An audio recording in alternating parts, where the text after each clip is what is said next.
ಹಿಂದೂಸ್ತಾನವು ಎಂದು ಮರೆಯದ ಭಾರತ ರತ್ನವು ಜನ್ಮಿಸಲಿ.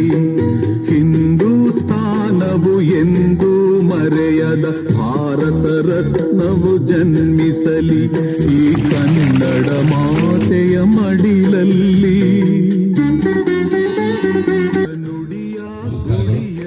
ನಮ್ಮ ಹೋಗ್ತೀರ ಅನ್ನೋದು ಎಷ್ಟು ಮುಖ್ಯನೋ ನಿಮ್ಮ ತಂದೆ ತಾಯಿಗೆ ಅಷ್ಟೇ ಗೌರವ ಕೊಡಬೇಕು. ನಿಮ್ಮ ಗುರುಗಳಿಗೆ ಯಾರು ಪಾಠ ಕಲಿಸ್ತಾರಲ್ಲ ಅಂತ ಶಿಕ್ಷಕರಿಗೆ ಅಷ್ಟೇ ಗೌರವ ಕೊಡಬೇಕು.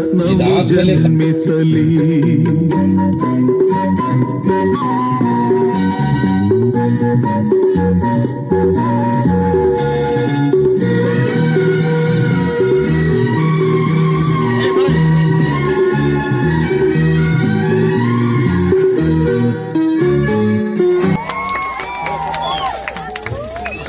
ಯಾರು ಈಗ ಹೇಳಿದ್ರಲ್ಲ ಹೈಯೆಸ್ಟ್ ಯಾರು ತೆಗಿತೀರೋ ಅವರಿಗೆ ನನ್ನ ಒಂದು ಫೌಂಡೇಶನ್